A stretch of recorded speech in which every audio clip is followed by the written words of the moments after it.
Come for the bread, stay for the politics. This is Let Them Eat Bread, and I'm Ben Walsh. Today, we're going to be making my traditional challah recipe, and I'm going to be explaining usually what happens is I would be talking to you during the rise about some politics, but first, for this week, since our first ever episode, I am going to be explaining kind of what this show is about, how it's going to work, and how we're going to work together in the future. So let's get started. So the first thing we're going to need to do is we're going to need to create our yeast mixture. So I'm going to take my measuring cup here and my scale. Let's tear the scale here. Alright, we're in ounces. You want to be using drinkable water for this as much as possible. So water that you would want to drink. And I'm going to put about 6 ounces of water in here. A little more, a little less isn't going to hurt anybody.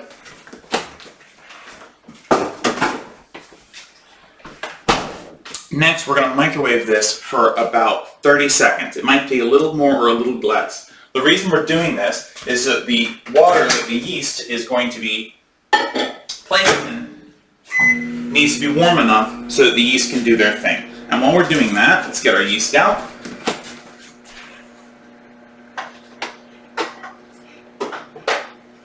We're using active dry this week. Make sure to always keep your yeast in the fridge. The yeast is happiest there, at least until you're ready to use it, and you'll be happier if your yeast is happier. So we just have another second left on our water.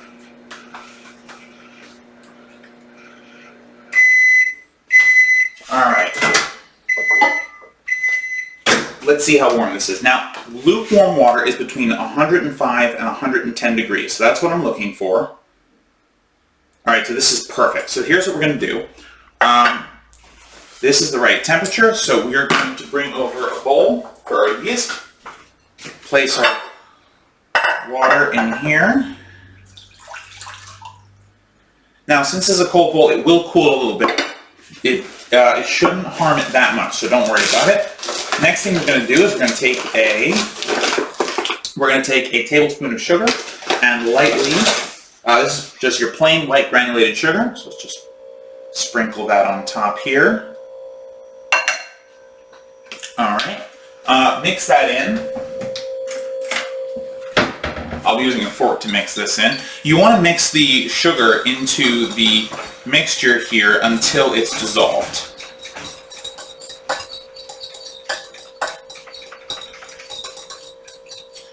Alright, perfect. So the next thing we're going to do is we're going to take our active dry yeast. We want a scant tablespoon. So a scant tablespoon means just less than a tablespoon. So let me see if I can...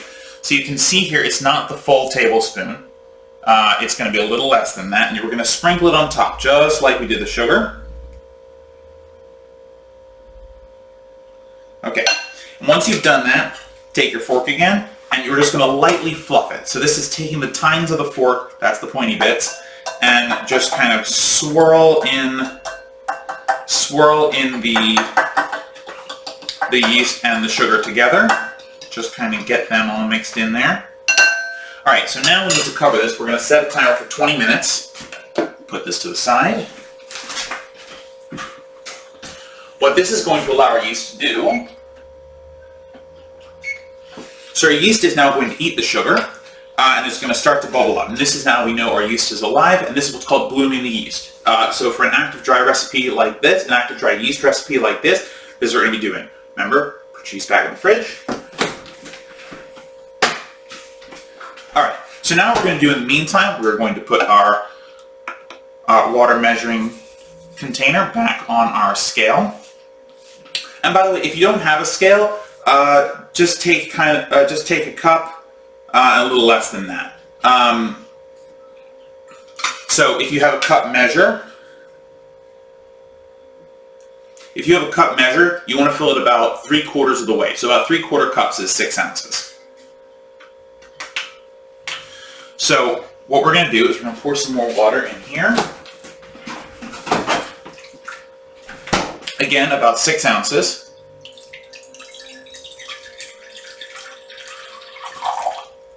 Not a little much, but that's right. So at this point, I'm going to microwave this water again for about another 30 seconds. This is so that when I mix in the eggs don't go in cold. The eggs are not supposed to go in cold for this recipe.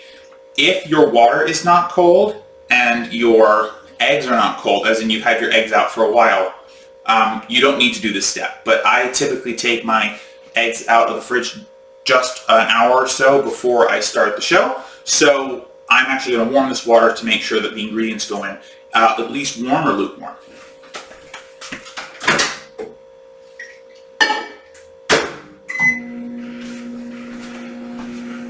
Just wait for that. Let's put this in the sink here.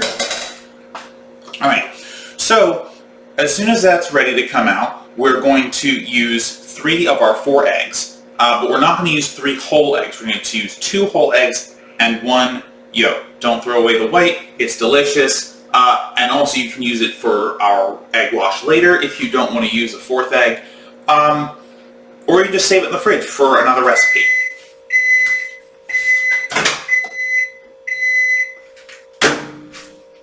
Alright, so let's see what temperature we have here. We want this to be about 98 degrees. We really don't want it to be over 100 degrees.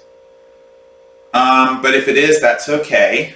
It's not going to cook the eggs. It takes a lot more to cook eggs. So this is 104, so it's a little warm. That's alright. So let's take our first egg here. And just put that whole egg in there. Alright. Remember, when you're handling eggs, most of the salmonella is on the outside of the egg, so just be careful. And always wash your hands. And if you get egg on a surface that you shouldn't, like I just did, make sure to clean it up.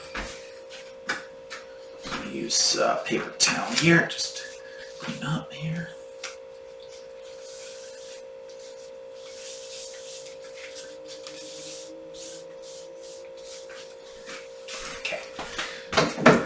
And although I should have done it first, and instead I'm doing it last, we are actually going to split one of these eggs. We are going to split one of these eggs, so. Okay. Careful not to get any white in here, if you can help, any yolk in your mixing container, if you can. Just very carefully get this yolk out. Alright, so I'm going to plop this yolk in here. And as you can see, even though my water is a little hot, the eggs aren't cooking. So I've just touched some eggs. I'm going to wash my hands real quick.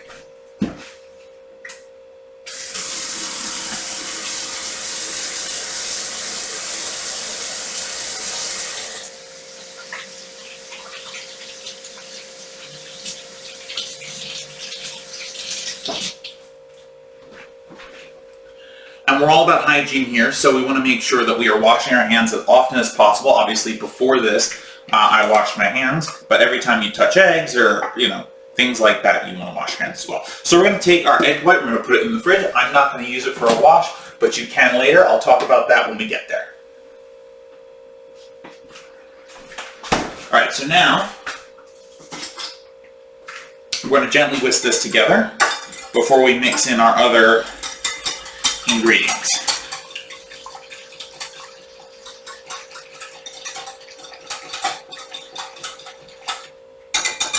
Alright, perfect. So now what we're going to do is we're going to put in our oil and our honey. So our honey is going to serve as our sweetener for this week's recipe. Oh, I spilled a little bit again. Cleaning up here. Alright, so what we're going to do, we need 7 tablespoons of each. I'm going to alternate between the two. It makes it easier. And I'm going to count them with you because I'm terrible at remembering where I've been on counting something. So we're going to do this together so don't mess it up. Alright, this is 1 for the oil. Let's crack open our honey here. 1 for the honey.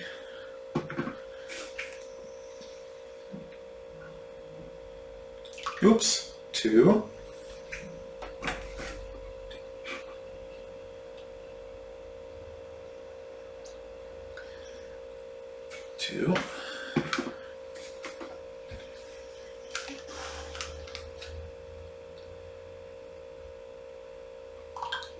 3.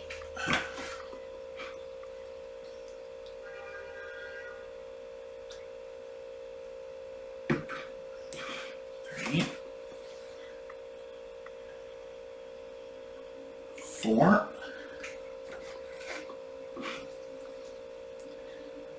4. All right, halfway there.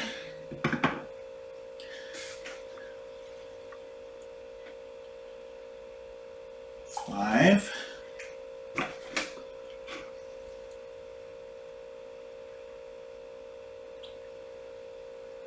5.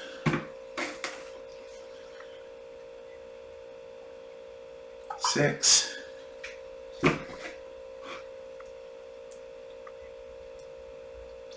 6. All right, last one of each. 7.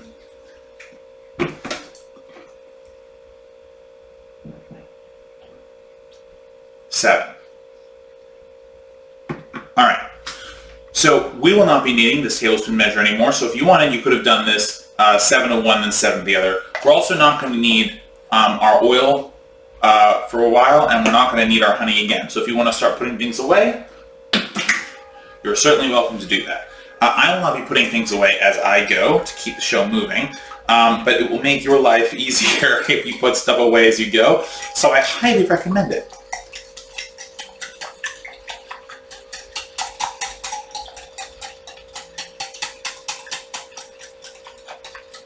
Okay, so now we have our egg mixture here, and we have our yeast mixture rising over there. How much time do we have on that? 12 minutes left. So you actually don't need to do the whole 20. I'm actually going to check it at 15.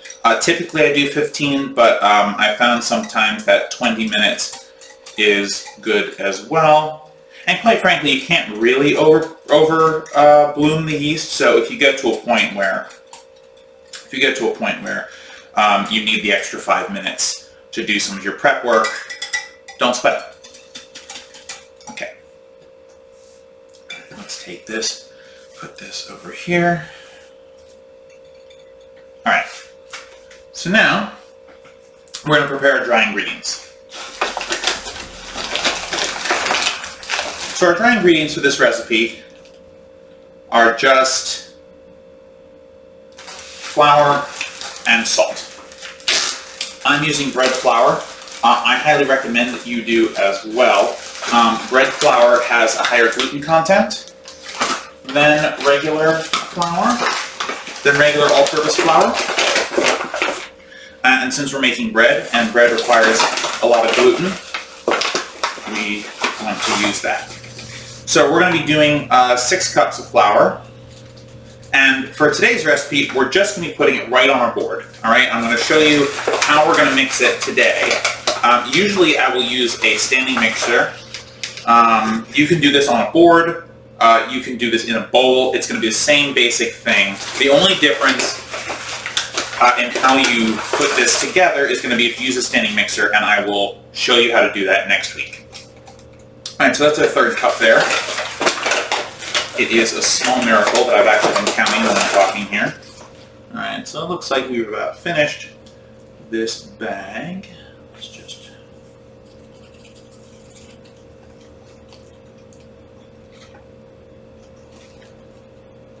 All right, so that's 3 and change. We'll just put a little bit less than that extra 2. Let's throw this out real quick.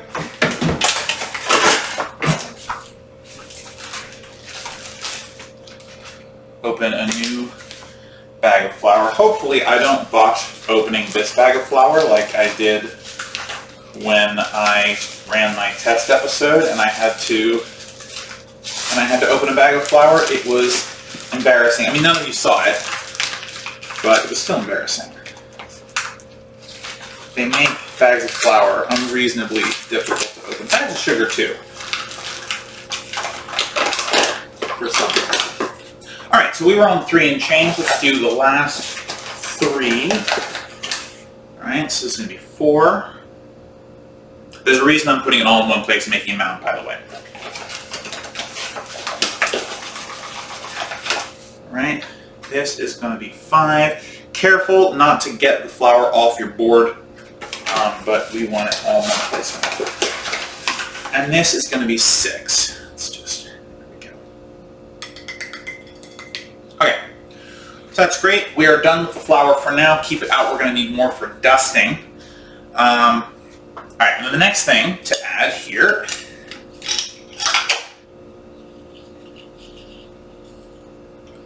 is a nice tablespoon of salt. I use kosher salt, table salt's fine. Okay, so now we are going to mix this together with our hands, just to get the salt and the flour to play together. So I'm just going to take my hand in here and just mix this around. Again, being careful not to get it off the board. And all you're really trying to do here is get the salt to mix in with the rest of the flour, so it's evenly spread out in the flour. Okay, that's probably enough. All right, so the next step here with our flour mountain is we're going to make a well in the middle. So you want to have thick flour walls, because what we're going to do today is we're going to take our liquids and we're going to put them in the middle of this well and slowly mix them in. This is the style of recipe you make if you're trying to show off or if you don't have any bowls or tools. This is a dangerous way of doing this, as the liquid can seep out. So you want nice and thick walls, and you would be very careful with how you are mixing in and how you're taking flour from your walls. But we're going to do it together, and it's going to be great. Make sure that you have nice, thick walls. They don't have to be too tall, just have to be thick. So you can spread out your walls a little bit. I'm using a bench scraper to do that, so you can use your hands.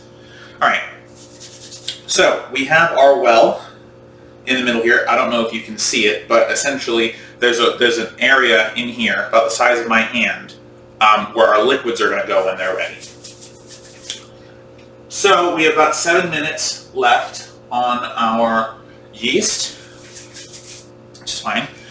Just a quick explainer since I have the time. So essentially, if you're doing this in a bowl, first of all, I recommend a large bowl, something around this size if you can, nice and big.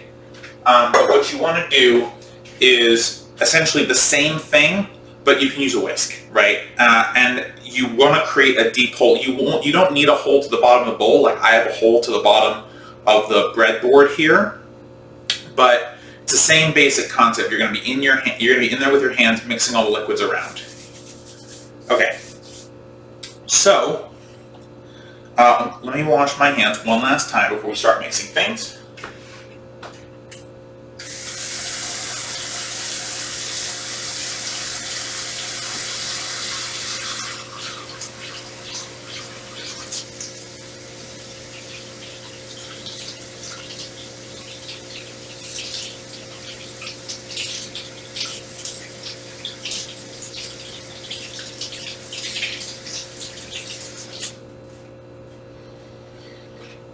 All right.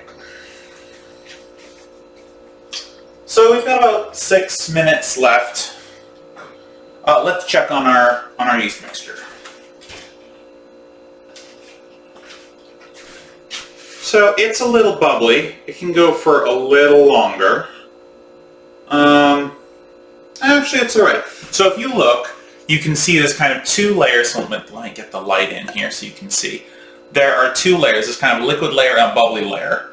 And that bubbly layer, you just want a good, healthy, bubbly layer. So this is actually going to be good enough. So I'm going to turn off.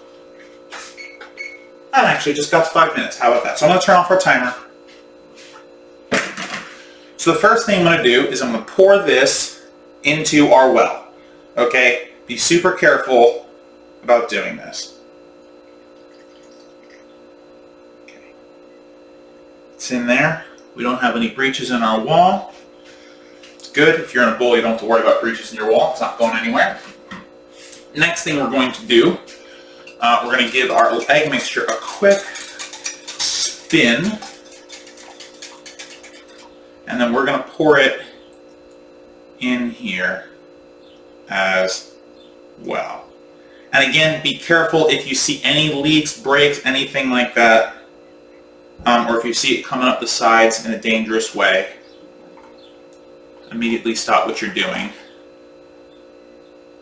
Okay. So now we have it in here. We have our little well. So you're going to take 2 fingers and put them down into the mixture. You're just going to start moving it around in a rounded motion. All right. This is going to allow the liquids in there to start mixing with each other and to start mixing a little bit with those walls. Okay. You want to not push the walls as much as possible. You want to integrate little tiny bits of flour. You want to scrape little tiny bits of flour in. So some of it will come in naturally because it'll just kind of erode, but you can also encourage it a little bit. Remember, this is why we have thick walls, right? You want to pull from the parts that have the thickest walls to thicken this liquid before it has the possibility to break any of your walls. I've just switched to 3 fingers here. And we're just going to pull a little bit from our side. There is one advantage to doing it this way, especially if you have a stone cutting board like I have here, a stone breadboard like I have here. It'll actually warm the breadboard, which is good because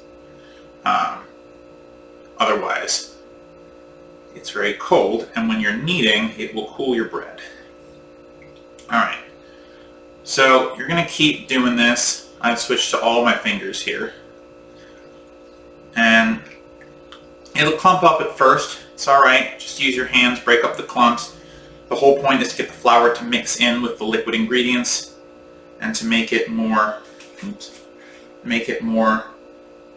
solid than liquid. Again, don't mix hard enough that the liquid mixture starts to escape. If it escapes, it becomes a giant mess. And then effectively you have to start over because you've lost all your ingredients. Which is why I say don't do it this way. We're doing it this way because I thought it'd be fun to do for the first episode, but also because it is the way that you can do this if you don't have any supplies, like bowls. But really, it is one of the more difficult ways to do it. So invest in a bowl. Alright. So it's going to start looking a little like... Yeah, it's going to start looking a little bit thicker. That's good. Just keep working at it. And again, watch your walls. Take from where it's thickest. And really, the way to take flour from the walls, just run your finger along the inside of those walls. So once this becomes a lot more solid, you can start using your bench scraper or your other hand to kind of throw some of the flour from the sides into it, like I just did here. So you can take a little bit, bring it in, take a little bit, bring it in. But again, careful with this method, because if you bring too much in, you can cause a breach in your wall, and then you're SOL. Alright, so I've just brought in some of our flour from the excess wall. I can feel it starting to thicken up now. So you should start to feel yours thickening up too. At this point, it's going to feel like slop is a terrible word, but kind of that drudgy, muddy feel. Non-Newtonian fluid, maybe? Actually, not really. But keep swirling it. Keep getting rid of lumps and bring in more flour where you can. This will become a dough, I promise. It really doesn't look like one now, but I promise it will become one. And you should actually begin to feel that it's coming together a little bit. It'll feel thicker. It is getting thicker. All right, so we're gonna tease in more of our flour with the bench scraper or your other hand. I already have a leak in my wall. That's bad, but at this point, the batter dough is thick enough that it's not all flying through that hole. So it's really not the end of the world now that I have this little tiny leak. But you know, if I had it earlier, game, set, match. We're out of show business here. So just little bits at a time. Take it in and mix. All right, and the more that you stir, you should feel it coming together. All right, I'm going to start to break down most of my walls here because this is pretty thick now. So once it resembles like a cake batter, you can pretty much break down your walls. And just start mixing all of it in. Again, use your bench scraper or your other hand to kind of control that. Because you still want it to not go everywhere. But at this point you have, so here's what I'm going to do. So now that we have pretty much gotten it to a thickness where it can't really ruin itself if it moves, we're just going to start mixing it in. I'm using the bench scraper to kind of move the flour into the doughy mixture, but I'm still using my other hand to kind of mix it together here. So a shaggy dough should start to form. Yeah, there we go. All right, so use your tools if you have them, your hands if you don't. Just mix this together, keep it moving. You're trying to get the flour to incorporate in this doughy mixture. And as much as possible, you don't want it to stick to your board here. You can do that by moving the flour around a bunch, which is what I'm doing. And so you can see our shaggy mass here starting to come together a little bit. Use the bench scraper to get this stuff off my fingers. Don't worry about the dough touching your fingers. I mean, you can wear gloves if you want to. I just spend a lot of time washing my hands instead. And by the way, all this gets baked. So at pretty high temperatures, so you don't really have to worry about it too much. All right, so once it starts to come together in a single mass, and you can play with it a little, you're going to start the kneading process. There are lots of ways to knead. The way I typically do it is I do a push and pull method, but there are lots of ways to do it, and I'll show you how to do it.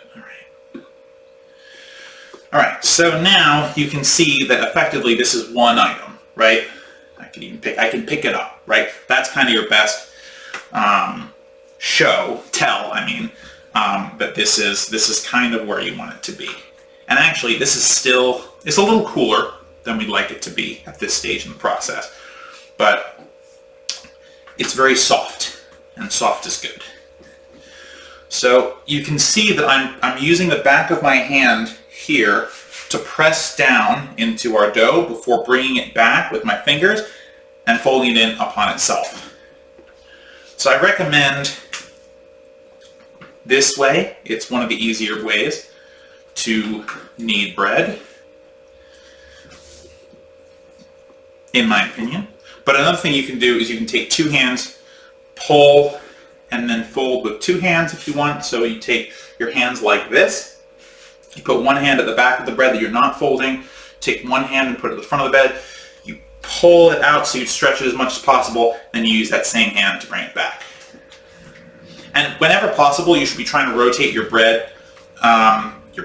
your dough about 90 degrees each time that you knead it. All right, so this is starting to stick. So when it does that, it needs more flour. And as you knead it, you're going to find, and as you develop the gluten, it's going to want more flour. So we're going to go into our bag of flour once more and get out, let's start with this much flour. So this is probably closer to like an 1/8 cup of flour. So using your bench scraper or your hand, move your dough around, try and coat your dough in the new flour. That'll dry it out and help it absorb. Well, it won't dry out the bread, but it will help the dough absorb because you're essentially putting the flour on all the sticky parts. You don't have to speed up with your kneading. In fact, I saw one method for kneading that if you just kind of put your dough into a ball and do like one knead like one serious knead every 5 minutes, I think. Just keep it covered. You can get the dough to come along. We're not going to do that ever on this show. It's just going to be too much of a waste of your guys' time. But you know, if any way that I show you to knead bread, these two methods, or any other method you can find, are uncomfortable to you, or you don't like them, or it's not working for you for whatever reason, there are plenty of resources online about how to properly knead bread. Or, if you have the resources to do this, buy yourself a standing mixer. The standing mixer takes all the guesswork, or a bread machine, really takes all the guesswork out of kneading, because the machine does it. And although you have to check on it and scrape down the sides, it really minimizes the amount of work that you're doing. So you can actually see now that our shaggy mass is more or less a coherent dough ball. Now we are going to keep kneading it and keep stretching this dough out because we need gluten development, and that's what kneading does. This process of stretching out the dough. Let's bring some more flour in here. It's getting a little sticky. So I would recommend you do this for about 10 minutes. I'm not going to time myself today. I will time myself when I'm using the bread, when I'm using the stand mixer next week, just because it'll be easier that way, and it will honestly stop me from talking too much. But so the reason I suggest 10 minutes is it's a good amount of time to get it kneading. Your hand should warm the dough.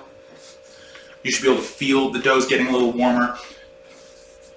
And by the way, you want your dough warm at least a little bit because you want the yeast to do their thing, to work in there. And if they're not able to do that, your bread is going to rise either very slowly or not at all. So we'll talk a little bit about that when we get to that step. All right. So if your bread feels like it's getting stickier as you're kneading it, congratulations, you're doing it right. Keep that up.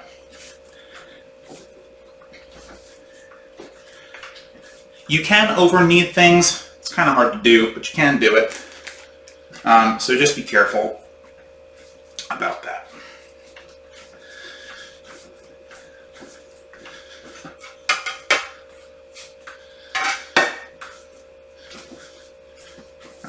So I'm going to knead it to get the rest of this flour in.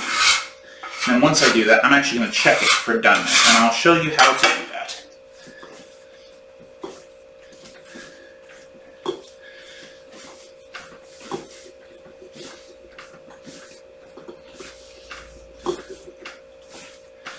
Unfortunately, this episode is not going to be live. I'm pre-recording it and putting it up for you guys. Hopefully next week I can figure out a way to get it live. For some reason, YouTube is not responding well to this. Maybe I'll stream live on Facebook instead. Either way, we'll find a way to get this live. I want us to do this together. I want there to be a back and forth. If you have bread questions, I want to be here doing it with you, experiencing it with you, playing with the dough with you. So that if we struggle together. And at the end of the day, the whole point of this show, is for us to get better at making bread together. So that's what we're going to do. Hopefully. I will find a way. Alright, so if you feel that your dough is not stretching, switch methods. Right, I'm going to switch methods here a little bit. Get that nice stretch in on my dough. Move it. Yeah, there we go. By the way, you're not going to hurt your dough by stretching it. I probably should have said that earlier, but it's true. You are only helping your dough by stretching it. You want it to be somewhat elastic.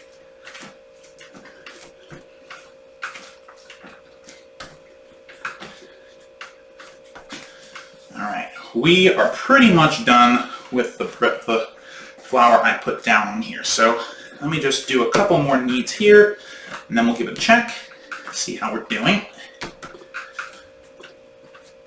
It's a bit of a workout. I recommend not doing arm day before you bake bread. Or if you are going to do arm day, use a machine instead to make your bread. All right, so I have my, I gave away the game a little bit. I have my dough ball here. I'm going to take one hand in an L shape, like when I make the loser sign. I'm going to put it around a portion of my bread.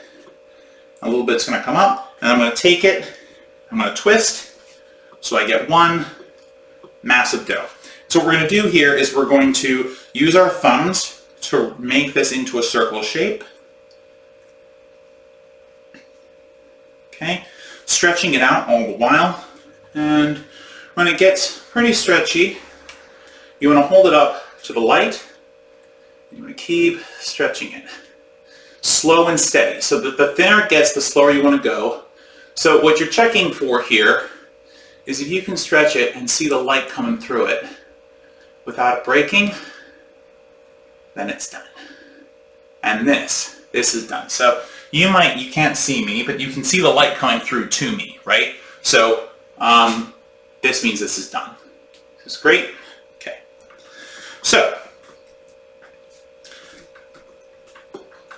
before we let it rise, we're going to shape it a little bit. We're going to shape it for rising. So I'm going to put it here. Another way, by the way, you can test if you don't have a light, do the window pane test and put your finger in it.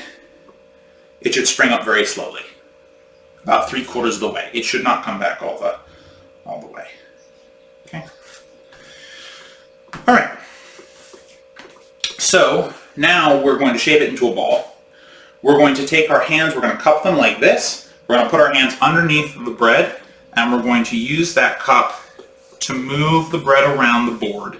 The bread will stick to the board. That's all right. We're actually using the stickiness, the tackiness of the bread to make it into a nice taut ball from which it will rise in a nice taut manner. All right. And you'll start to see it come together a little bit, and you'll see it get more taut. It'll be a nice smooth top. So I'm going to put my finger on here. Ta-da! Comes up 3/4 of the way. Perfect. We are ready to rise. So at this point, if you need a vessel to rise this in, and you're going to need some oil. I use canola today. Sometimes I use olive, sometimes I use canola. It doesn't matter. So I'm using a glass bowl to rise my bread in. Glass typically stays cold, so in order to remedy that and to make sure our bread has a nice warm environment to rise in, I'm going to run my bowl under some warm water. So right now, take a moment to prepare. Find yourself a bowl. You want like a big mixing bowl to rise this in. Or if you don't have a big mixing bowl to rise this in and you're doing this method without any tools, you want to find a flat surface somewhere where this can rise. So like a big plate. But again, if it's a ceramic plate or a glass plate, run under some warm water first and dry it off, just to make sure that no matter what you're doing, you're giving your bread a nice warm environment to rise in. This is also a good time to wash your hands.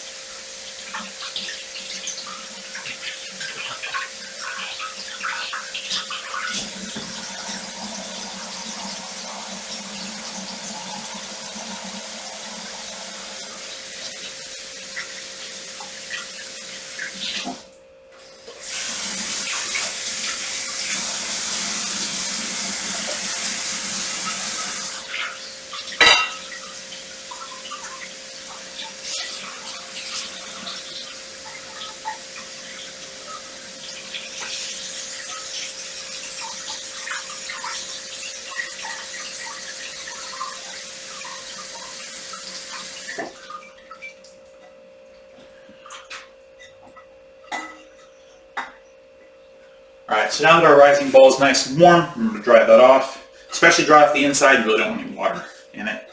Another way that you can get your bread to rise more is clean the inside of your bowl or use a bowl that has recently been cleaned.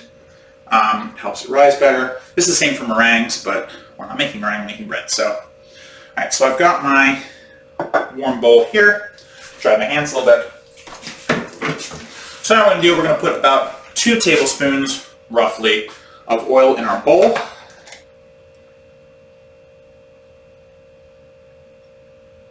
Alright, just so a little tiny layer forms. So now You can use a spatula to do this, a spoon. I'm just going to start by pouring this around. You want a nice even coat of oil on the bowl. You can do this with your hands too. Just get your hands in there and yourself a nice even oil layer. This will stop the bread from sticking to your bowl and will allow it to rise. Clean bowl, oil bowl, lots of things we need to help this bread rise in the world.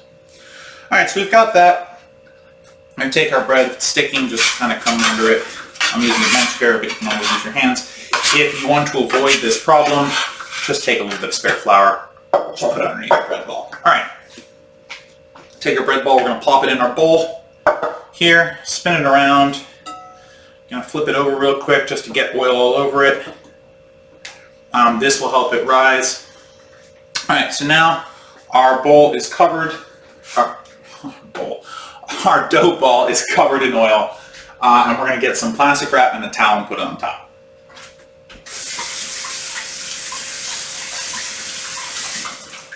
Just rinsing the oil off real quick.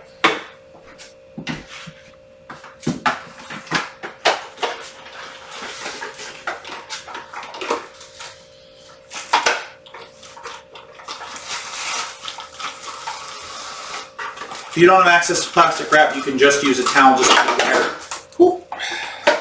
Just be aware that if you just use a towel, you're likely to get bread on it, so you'll just have to wash it after you finish using your bread. I also recommend just having, if you can, having a towel that you use just for bread baking. Just makes things easier. Okay.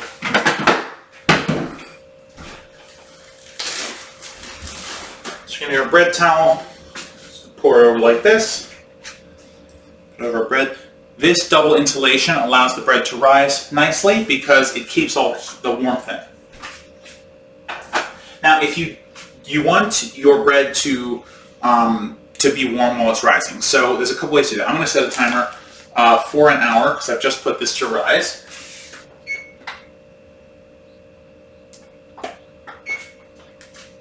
And we'll check this after an hour. But in the meanwhile, well, so before you put yours in, if you don't have a warm space, or you're worried about a warm space, there are a couple things you can do to make sure your space is warm. One, obviously warm your bowl like we just did. Another thing you can do is if you have an oven with a broil setting, like a low broil setting, put it on the low broil setting for a couple of minutes. I would say 2 to 3 max. And once you've done that, turn it off, open the oven a little bit, and put your bread in there once it's cooled off a little bit. That'll create a warm environment. Obviously, just make sure that it's not too hot and you're not killing off the yeast before they have the chance to make your bread rise. Another thing you can do is if you have heat in your home or you're actively using heat in your home, you can put it there. If you live in a warm area, the best place for your bread is upstairs, right? Heat typically rises, but you don't want your bread to be too hot or in direct sunlight. So just make sure that you have some place that's warm, at least 70 degrees in your house that you're rising your bread in. It's going to make it a lot easier for your bread to rise, and you'll have a nice good rise after an hour. So typically at this point in the conversation, I go over to the screen, I see who's here, I see what you guys are chatting about, and we have a dialogue with you guys. I talk to you guys about bread questions, politics questions, or anything like that you have.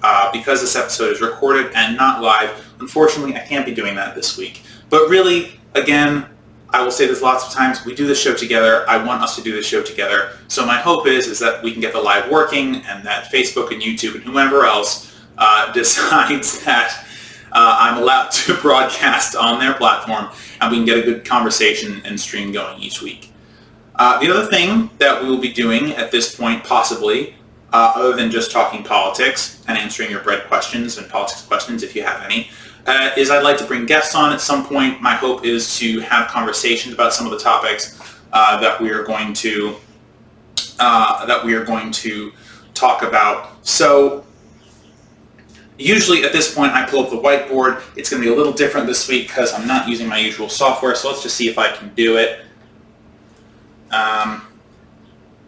All right, let's do, still want you guys to see me. Okay. All right. So we have a lot on the whiteboard this week. And since I don't have any guests or any people watching this stream, it's not a stream right now, we're just getting into it. Just so you know, this is all my commentary on these issues. If you need more information on these issues, feel free to look things up. If I say something that doesn't sound right or I mess something up, please correct me. As I said, we do this show together. I want to make sure that I'm not putting out anything that is patently false or unfactual, but I do want to be able to put in my 2 cents about these issues. So we're going to go through and we're going to do this. One last thing before we go through. When I upload these videos and when I cut them up, I'm also going to be cutting them up based on the subject matter that we are talking about. So whether I have a guest or whether I don't have a guest, the plan is to make sure that we always have some content, some way to break up the content. So if you're just here for the bread, that's fine. You're going to have like the first 45 minutes and the last 45 minutes are going to be for you. And if you're just here for the politics, you can skip the bread making and go right into the politics part. If you're here for all of it, good for you. I am too. And we're going to begin doing this together and working together to make this as good a show as possible. So the first topic I want to talk about is, so COVID relief has just gone out, which is awesome for many people. Lots of people are going to be getting a check, $1,400 check, which was supposed to be a $2,000 check. Never mind. Okay. Should have been a $2,000 check. Really should have been $2,000 recurring checks. The pandemic isn't ending tomorrow, right? People are going to need continual aid. But the part of this I actually want to talk about, well, there's a lot of COVID-19 stuff I want to talk about, but the first thing I want to talk about is COVID-19 vaccines. So at this point, we just got news from the Biden administration. All Americans are supposed to be eligible for these vaccines starting May 1st, which is amazing. The sooner we can all get vaccinated, the sooner we can get back to normal. Biden was even talking about maybe having a normal July 4th. That would be amazing. I would really love to see my family sit around the barbecue and all that, and even maybe have some friends over, which is a crazy thing to say because we've been living at home for, a year now. But there's an issue with these vaccines, and I don't mean this in an anti-vaxxer sentiment or anything like that. So if you have that nonsense, there's the door. These vaccines are being primarily held in rich countries. So I don't know if you know this, but the United Nations created this initiative called COVAX. It is a multi-member initiative to ensure the fair distribution of COVID-19 vaccines to the world.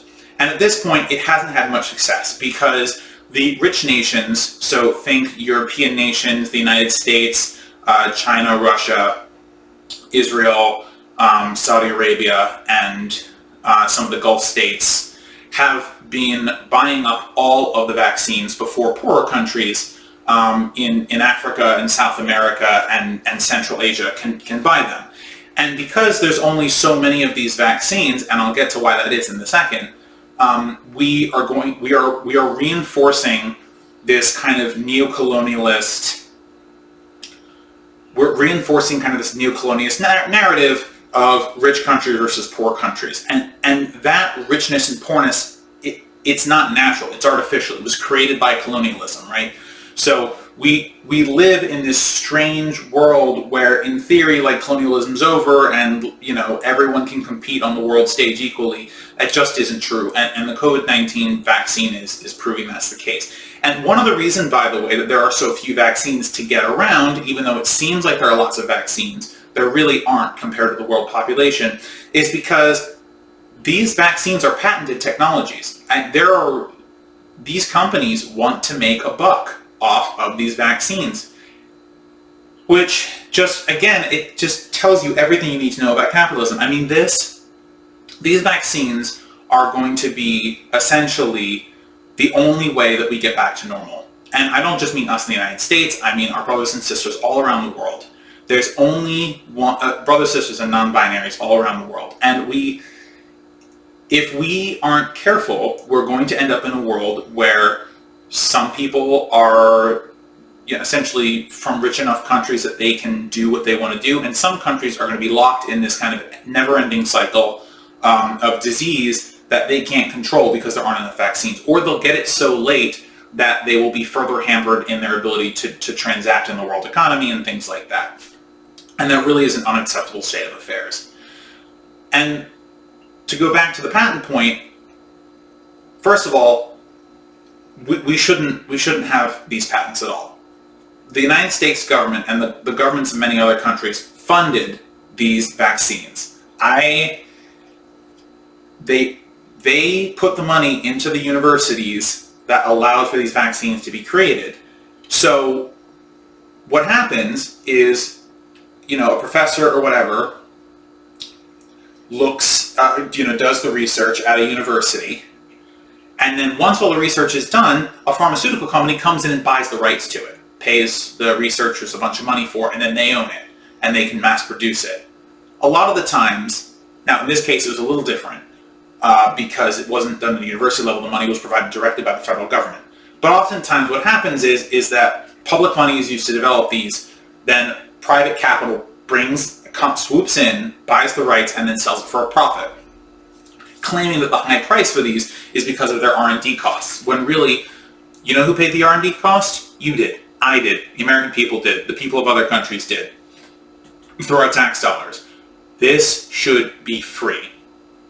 Completely free. To us, to our brothers, sisters, and non-binaries in other countries, there's no reason why we should ever have to worry about being in a world where a majority of people outside of a few nations cannot get a vaccine because of the greed of a few corporate CEOs who are essentially controlling whether or not you get a vaccine in a different country because it costs them too much money, or it doesn't pay them enough profit to do that.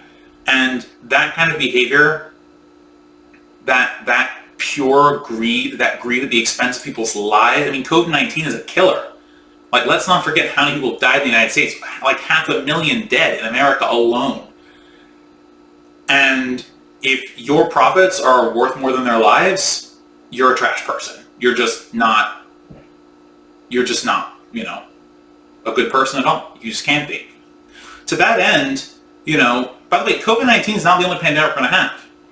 There are concerns in the public health community that a pandemic like this isn't going to be once in 100 years, it could be once in 20 years. We just don't know when the next one's coming or what it's going to be. There are concerns that there will be more pandemics, and so we get back into this cycle. So what's the solution? Honestly, I believe the solution is to completely nationalize every industry related to health. We're talking from ambulance rides to pharmaceuticals and everything in between. We should guarantee in America, and honestly, most nations already do this to some extent, that just by living here, you get health care. You get the medicines you need. There should not be a profit motive tied to people's health. If you can hold over someone's life, just hold over someone their ability to live or die because they can and can't pay something, that's monstrous. Human lives are supposed to be the most important thing, right? So, and by the way, in the United States, at least, our tax dollars fund other things that have to do with life. Police, fire, right? So, there's a reason we don't pay private fire insurance anymore, because it has to do with saving our lives. There's a reason we don't pay for private police departments, and although I think there are lots of issues with the police, there's a reason that we don't allow for private police forces typically. So the medical field is just an extension of that. It's our ability as a nation to say, this is something that we care about. This is something we prioritize. We want the people of these United States, and by the way, many other countries have already done this, to not have to worry, to not go bankrupt from being stuck in a rut where they don't have enough money to pay their medical bills. And by the way, no one controls when they get sick, right? Look, in some cases, if you took a risk and you're harmed by that risk, okay, I can understand in some very, very limited situations why you might say, well, they should pay for their mistakes, and not all of us should pay for their mistakes. For the most part, you don't control when you get sick. A lot of the times, you don't even control when you get hurt, right? People sprain their ankles walking down the stairs. You're not doing anything dangerous, right, that way. People are walking in the street and they catch a cold. It's in the air, right? People aren't controlling when they get sick. So to treat it as if, to punish people for getting sick, as if it's their fault for some reason, or breaking an ankle or something, as if it's their fault, is totally ludicrous. And we shouldn't do it. We shouldn't do it. We need Medicare for all, and we need a total nationalization of healthcare in America. One last point on this, actually, because I actually worked in bankruptcy for a little bit, and the primary reason that people came to me and the organization I was working for concerning bankruptcy was always medical bills. Well, not always, but it was almost always medical bills. People were having to give away their life savings, and they couldn't afford it, and the only way they could get out was bankruptcy. Is that the country we want to live in, where people have to go bankrupt because they got sick, bankrupt because they grew old, bankrupt because they made a mistake and they got hurt, or they stepped on the stairs wrong? Is that the world we want to live in? Really? Really? That's not the world I want to live in.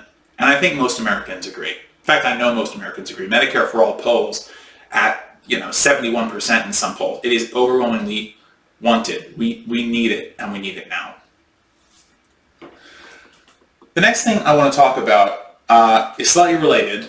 We're going to go over to our little green sticky, is COVID profits. So I don't know if you know this, but there are a lot of companies that have made a lot of money during the pandemic, and you can probably guess who they are, right? Think about companies that do delivery. Amazon, right? And by the way, most of these profits have not benefited the workers of these companies. They've gone right to billionaires. And the amount of those, according to the latest reports that I saw, and I'm sure it's much more by now, was $1.3 trillion with a T. Trillion! Trillion! Okay, one more time. Trillion! That's a ton of money, man! That's more money. Okay, never mind. Point is, the fact that people are making a killing during this pandemic is not great. People are suffering. People have lost their jobs because of the pandemic. Restaurants are closing. A recent report said that 60% of small businesses that close may never open again. That's huge. I always told that small businesses power this country. What happened? Where's our bailout for our small businesses? And by the way, this is such a shame because the PPP loans, this is going back to the CARES Act, which was passed last year, was supposed to keep these businesses afloat, but it just didn't. I mean, companies were claiming they were small businesses that were huge franchises, saying, oh, well, we don't have 50 people at, we may have 50 people at all our locations, but this particular location, we don't have 50 people. So, that's fine then. We don't have to worry about it. And it's like, you're gaming the system, man. And a lot of these companies could afford to pay their people to stay on and it not be an issue. But anyway, so we get back to the issues of billionaires. First of all, there shouldn't be billionaires. Billionaires are a ridiculous, stupid, late capitalist concept that essentially allows for people to amass more money that they and their generations succeeding them could possibly ever spend fucking ever. It isn't going to happen. They can't spend that much money even if they wanted to. $1 billion is an unimaginable amount of money for someone who's never seen it. But first of all, I've never seen $1 million. $1 million is pretty close to an unimaginable sum of money for me. But like, that times 1,000 is $1 billion. And that times 1,000 is $1 trillion. And these billionaires made $1 trillion. Oh my God. Oh. Okay. But, so the reason billionaires shouldn't exist is pretty simple. One, once you have that much money, and money is essentially equal to power in a capitalist society, once you have that much money, you essentially have your own political gravity. Like, think about people who get to go on TV, right? Multi-millionaires and billionaires. Like, some of the people are smart people. I get it, sure, whatever. But like, think about why really people like Elon Musk and Bill Gates and Jeff Bezos get to go on TV. Why? Because they're being kowtowed to, because they are crazy rich, and with that money comes incredible amounts of power. And by the way, that's not just power over our media, that's power in politics. These people are able to donate huge sums of money because our campaign finance laws are absolute bupkis, and they can control politicians. The Koch brothers, well, whichever Koch isn't dead, one of them, David Koch, maybe? One of the two Koch brothers is still alive. I genuinely do not remember which one, and I get them confused all the time, so my bad there. But like, these people donate tons of money to campaigns of politicians who then legislate on their behalf. Having $1 billion, being able to wield that kind of power, it just, first of all, it's anti-democratic, and second of all, why should you be allowed to have an amount of money that you can't spend in a lifetime? If money is finite, which it is or it isn't, it kind of depends on how you want to think about things. If money is finite and inflation is a thing, there's no good reason that billionaires should have that amount of money. So, of course, one of the things that came up was taxing the rich, right? In order to fund some of these programs that would either help people during the pandemic or just help people in general, right? So Elizabeth Warren has the wealth tax. I think during the presidential campaign of 2020, during the primaries of 2020, Bernie Sanders also had a wealth tax. I haven't seen his version of the wealth tax recently, though, so I don't know if it's still a thing. And reversing the Trump tax cuts, right? So if the Trump tax cuts, if you remember, passed in 2017, the Tax Cuts and Jobs Act, promised huge tax cuts across the board. And it is true that the Tax Cuts and Jobs Act did, in fact, cut taxes for almost everyone. Here's the only problem with the law. The problem with the law is, if you make under $75,000 a year, your tax cuts get eliminated. They sunset after a certain period of time. I think it's 10 years. So 2027, you're going to see your taxes jump up again. I think that was it. I don't remember off the top of my head. But there was a sunset period on it. So essentially, if you are in the bottom chunk of these tax cuts, and by the way, you need these tax cuts, or you need more income. But you definitely need these tax cuts because you can't get more income for now, right? That all goes away. But the people who are doing okay, $75,001 and above, they get to keep their tax breaks. And by the way, that goes all the way to people who make like millions of dollars. That's ridiculous. Those tax cuts, by the way, on top of the Bush tax cuts, which the Obama administration made permanent, we're in this culture just giving rich people more money. When the truth is, rich people don't need more money.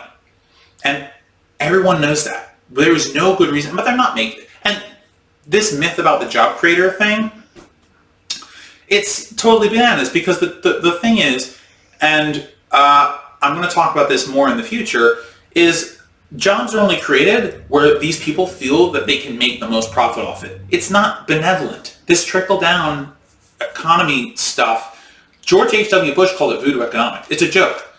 The money is never coming to you unless we take it back for ourselves. And the way we take it back for ourselves is to implement a wealth tax at some point. I think Elizabeth Warren's is not great. I mean, I think it's 2 cents for everything over 50 million and 3 cents for everything over $1 billion in assets. I'm pretty sure that's it. You'll have to check me on that one, but I'm pretty sure that's it. Sure, it doesn't cost them a ton of money, but like, that's what's wrong with it, right? The point is to recuperate this money, bring it into the government, and allow for us, as the American people, to spend this money on our policy priorities, infrastructure, meeting our roads and bridges, our dams, the Green New Deal, Medicare for all these priorities that would, subsidizing businesses so they can pay people more, right? There's an idea.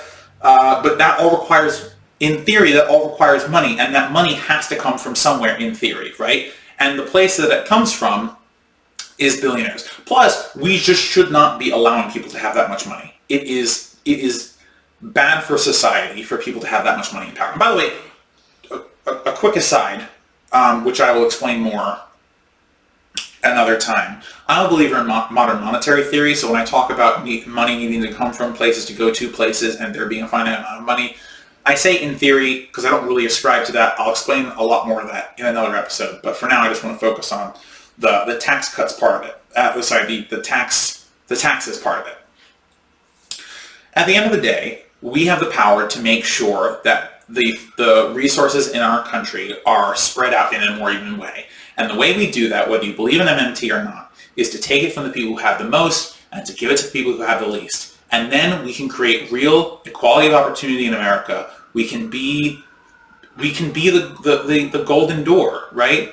The place where people come to make opportunities. And we can be that because everyone gets to start at the same place. And you do that by creating programs that help people get on their feet so that we can have the types of innovation and the types of meritocracy that we've always claimed we have. Because the truth is, we don't have it now.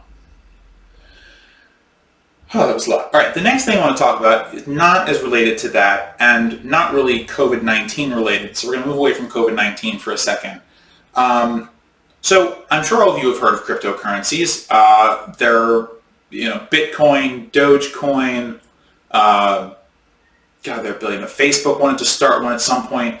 That's probably a terrible idea, I'm sure. But anyway, cryptocurrencies are essentially these currencies that are not tied to specific national governments like most national currencies are.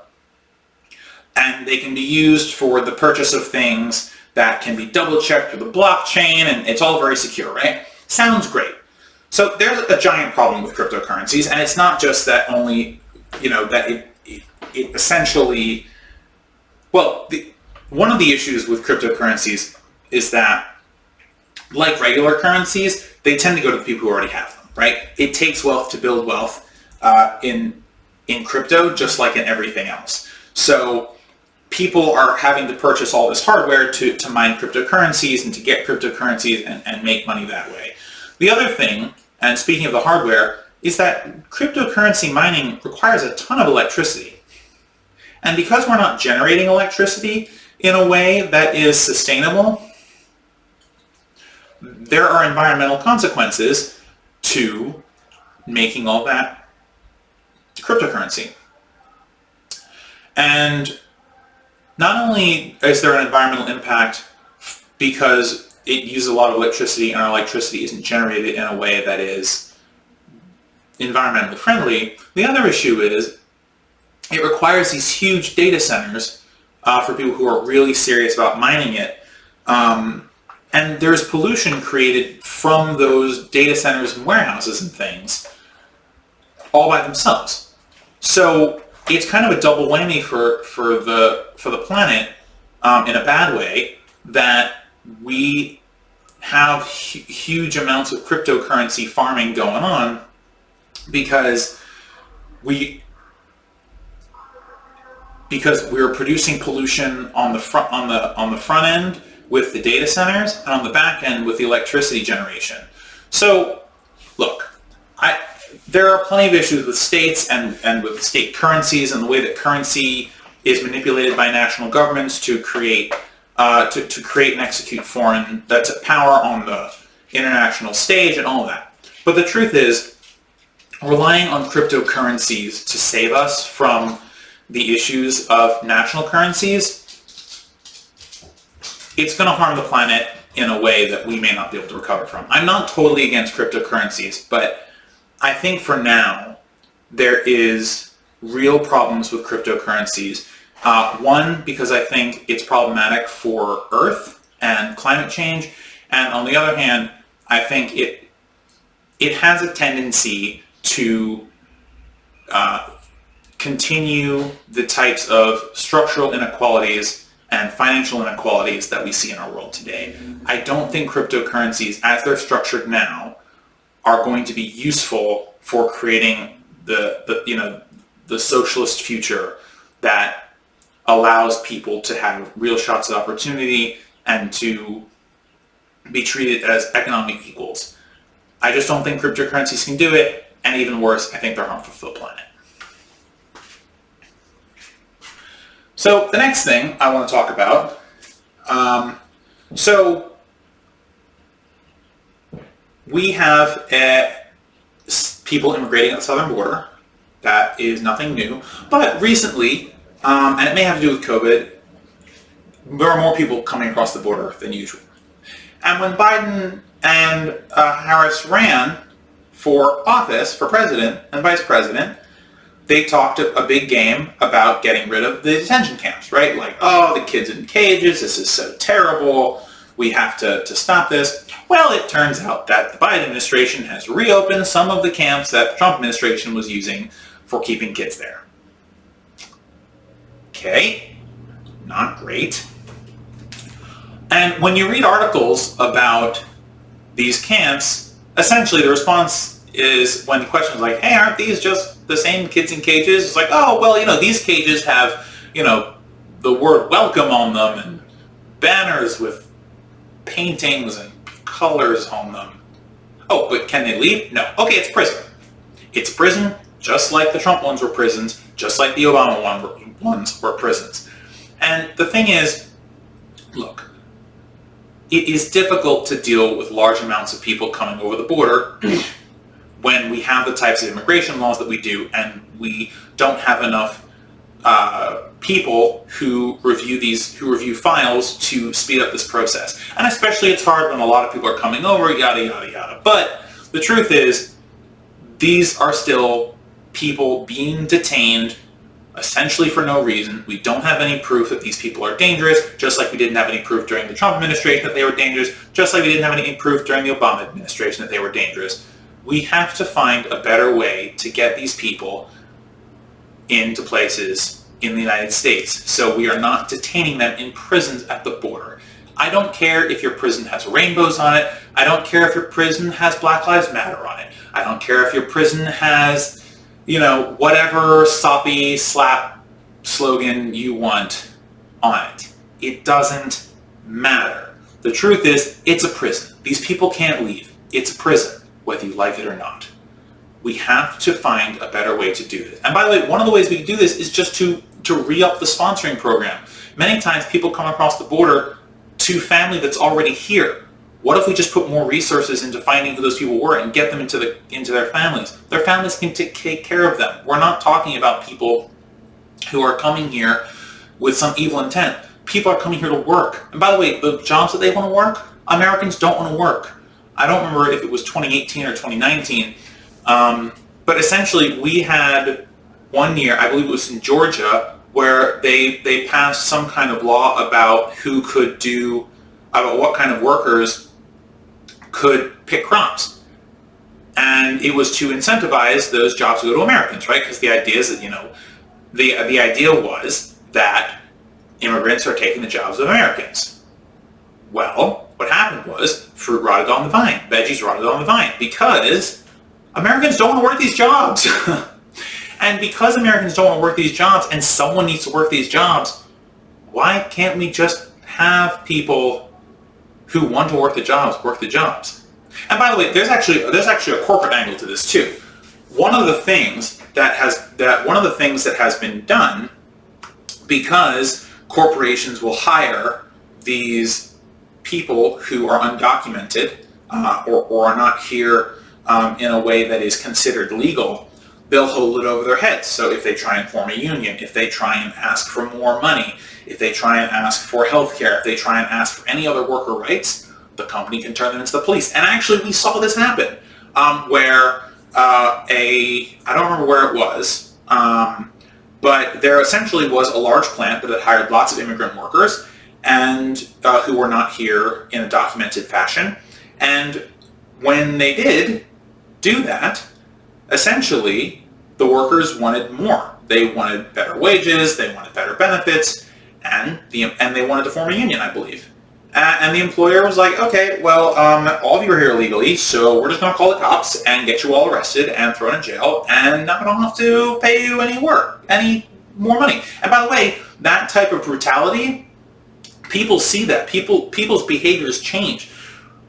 When you're afraid that you can be taken away from your family or you can be imprisoned at any time just for being here, for trying to make a better life for yourself, you act differently. You don't act in your self-interest. We are taking away these people's economic freedom by holding over their head incarceration and separation from their families with these honestly outdated and mostly racist immigration policies. The people who come here want to work. They want to work jobs that Americans don't want to work, and they want to do it in a way that gives back to the America that you and I are a part of. And quite frankly, we ought to let them do it. There's no good reason not to. These people want to be our neighbors. They want to make America stronger. And quite frankly, I think the best thing that we can do is give back to them what they want to give to us, which is a better place to call home. The next thing I want to talk about is the Senate. You've heard of the U.S. Senate. It's this great big body where nobody can get anything done because you need 60 damn votes to pass literally anything. You've heard of the filibuster, right? So, first of all, I just want to start with the Senate. The Senate is the least democratic body, maybe ever. Okay, well, okay. It is the least democratic body of all the bodies that purport to be democratic in some way, shape, or form, okay? I get it. There are lots of institutions that aren't democratic. Of institutions that purport to be democratic, the Senate is the least of those. And this is true for a number of reasons. The first reason is every state, regardless of size, gets 2 senators. So think about it this way. This is a jade board. Let's call it Jadistan. Sure. So Jadistan is divided into 4 provinces. Let's just, this way. And each province of Jadistan gets 10 representatives in the Jadanese government. Okay. Let's call them provinces 1, 2, 3, and 4. So provinces 1 and 3 both have 1 million people in them. But provinces 2 and 4 have 400 and 800 people in them respectively. So we get to the Jadanese government, and the people who have, the 800 people have just as much say as the 1 million people, and on the other side, the 400 people, or the 200 people, whatever I said it was, have the same amount of representation as the people with the 1 million. That's not democratic in the slightest. Democracy is premised on one voice, one vote, one person, one vote. The Senate turns that completely upside down.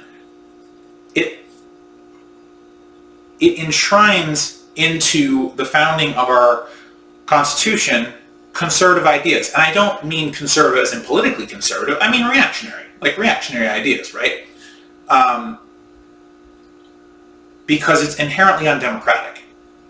There are more states that have small populations and more senators than states that have large populations. So they have fewer senators, which is problematic because essentially what we're saying to the larger states is, well, because we drew some magical line around this group of people, that group of people gets less representation than this other magical line that we drew around a group of people. Which, by the way, it also enshrines into law typically an immovable advantage for conservatives politically, in the United States anyway, but it doesn't really matter. The point is, look, even if the Senate was tilted towards the liberals or the left or whatever, it still wouldn't be democratic. It doesn't make it any better just because whatever side of it is undemocratic. You give people in one place more representation than people in another. That's undemocratic. The Senate needs either serious reform or to be disbanded. The second thing that makes the Senate undemocratic is the filibuster, or the idea that you need 60 votes to pass anything. So putting aside the inherently undemocratic nature of the Senate, just as is, you get to this point where even if we assumed that every senator represented the same amount of people, and as we said, they don't, but let's assume they do. In a democracy, the majority rules. So why is it that you need more than 51 senators to do literally anything? Well, because of the filibuster, or the idea that, and again, this is another huge advantage for conservatism, and I mean this ideologically at this point. because not only can they get more people in when they represent fewer people, but they also, whenever they're in the minority for whatever reason, they can hold up everything. And by the way, just for a second, the Democratic Party likes to fight with itself all the time, so it's never getting 60 votes for nothing. But even if that wasn't the case, if we really believe in democracy, if we really believe in one person, one vote, the filibuster makes no sense. Why is it that in the House of Representatives that we can be comfortable with a simple majority getting things passed, but in the Senate we can't have that? It doesn't make any sense, and it's just one more. And by the way, the Senate is essentially a compromise to slave states. Was essentially a compromise to slave states. There was really no reason for it when the country was being founded, and that uselessness is essentially pervaded up to this day. There are ways to make the Senate more democratic, by the way, but really it's just an incredibly undemocratic body. The other way it's undemocratic, what was I just going to say? Can't think of it. Oh, yes, I remember. Okay, so the other way that the Senate is undemocratic is by how often we elect them. Well, that doesn't make much sense, Ben, because, there are senators up for election every 2 years. That's right. But a senator's term is 6 years, which is an incredible amount of time in politics. So, essentially, if you get elected as a senator and you do something really unpopular, unless there's a recall election, by the way, recalling senators is, first of all, I'm not even sure it's legal in all states, but it's incredibly difficult where it is possible to do. And so if you do something on day 1 or day 2 or day 3 or whatever, people have to wait 6 whole years to run you out of office. That's crazy. And in the House, every 2 years, decent, right? Again, hard to say if that's perfect system or anything, but 6 years, senators outlast the president. So if you do something really terrible at the beginning of your term, or even halfway through your term, or even 2/3 of the way through your term, there's going to be another whole election cycle between your bad thing and the time you're getting reelected. So there's very little accountability, which, by the way, adds to how undemocratic the Senate is.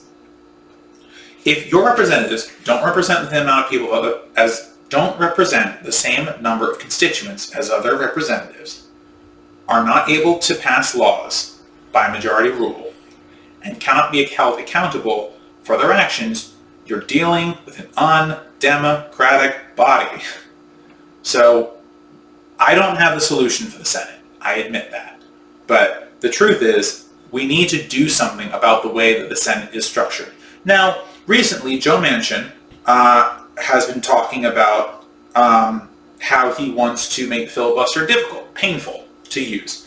So you actually have to go up there and jab, like I'm doing now, but for like 25 hours, which I would never do. That sounds terrible. I might be able to do it. I don't want to do it. It'd be terrible. Anyway, so you get to, they want to make it more painful to use, which admittedly would probably reduce how often it was used, but I don't think would make the Senate any more democratic. Just because the thing that makes it harder to filibuster or, is being changed, the amount that it makes the Senate more democratic is marginal at best. The truth is, the Senate is inherently undemocratic, even with the filibuster route. Now, mind you, if we're going to remove the filibuster, if we're going to try and say everything can go through a 51-vote majority, great, perfect. For me, that is as close to a good system as you're going to get. You still have other issues. And by the way, by the creation of states, there's some weird politicking about that too. I don't really want to get into that. But essentially, the long and the short of it is, I hope I've laid out for you why it is the Senate is undemocratic, and I hope that when you hear about when the Senate does things, you'll keep in mind the inherent undemocratic nature of the Senate and what it stands for. I'm going to get a quick drink of water real quick.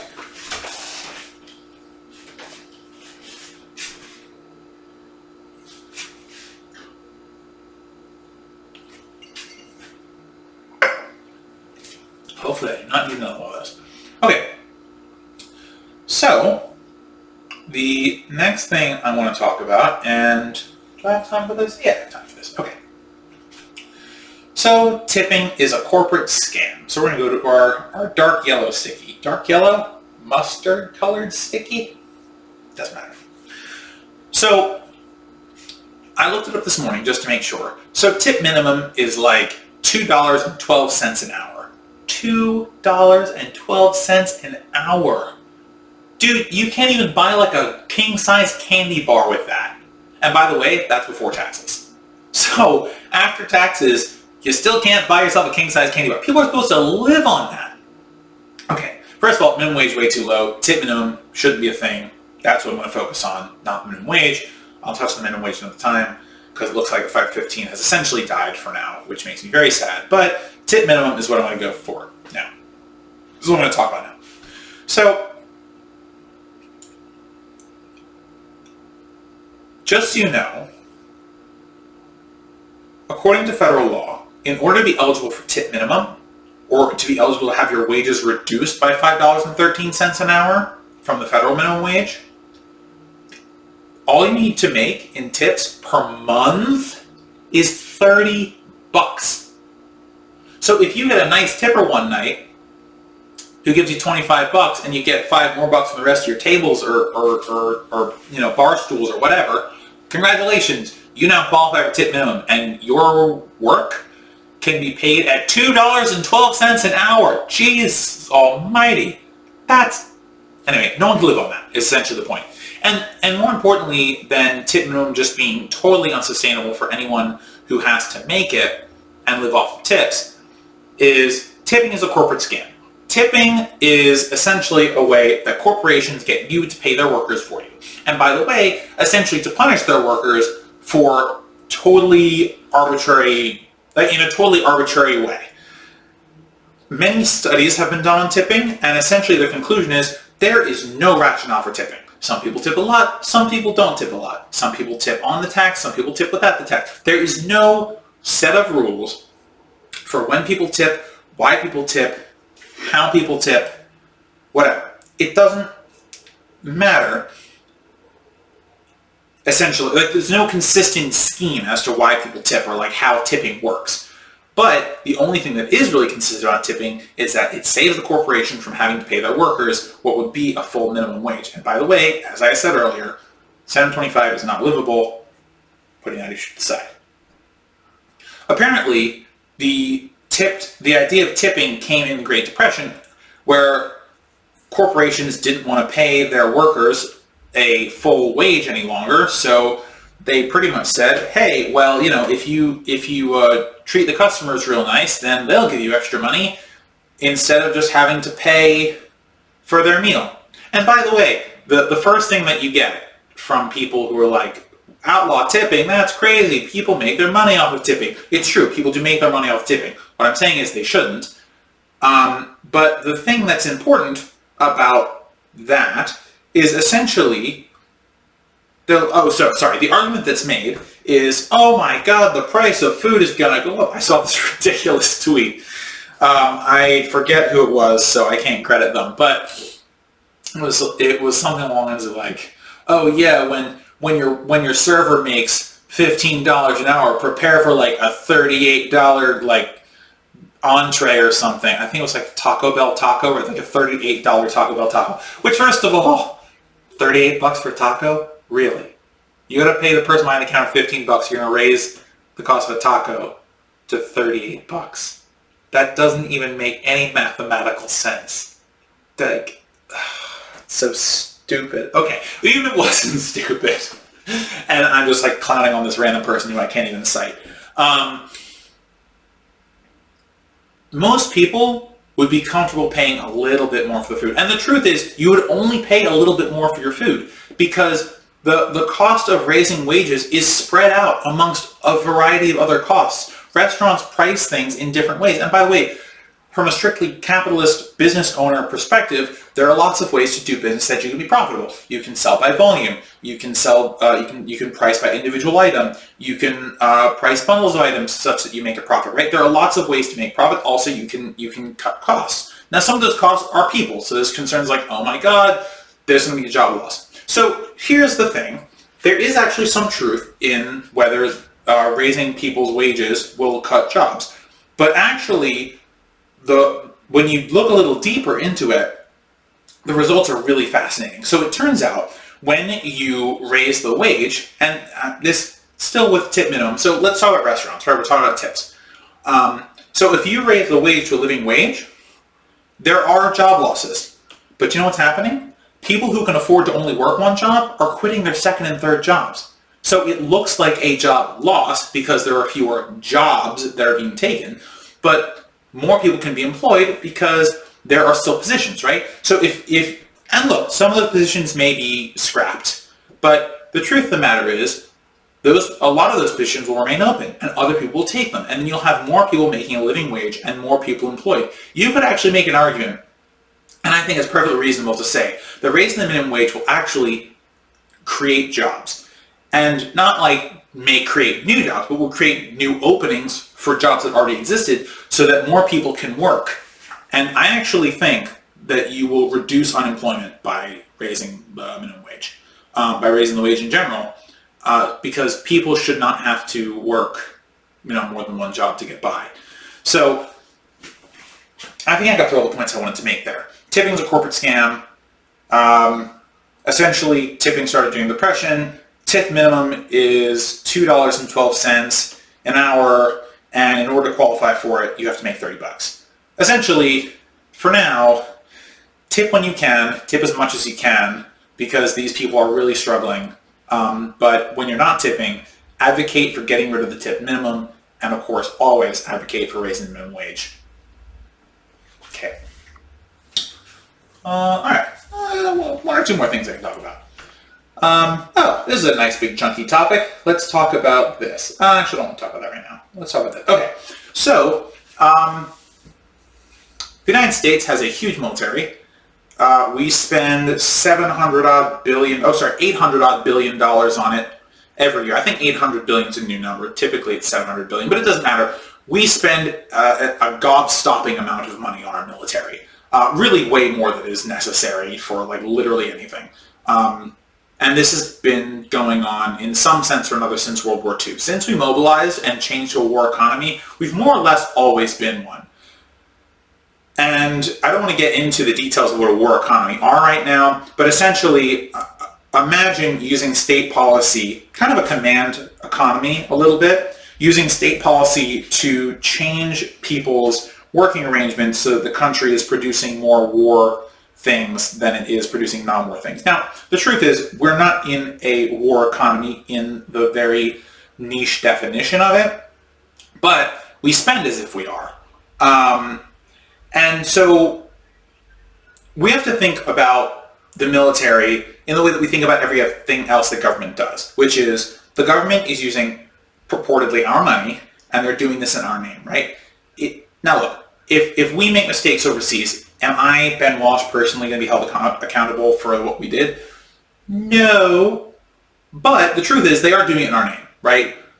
It is the name of all Americans, of which I am one, that we do what it is we do around the world.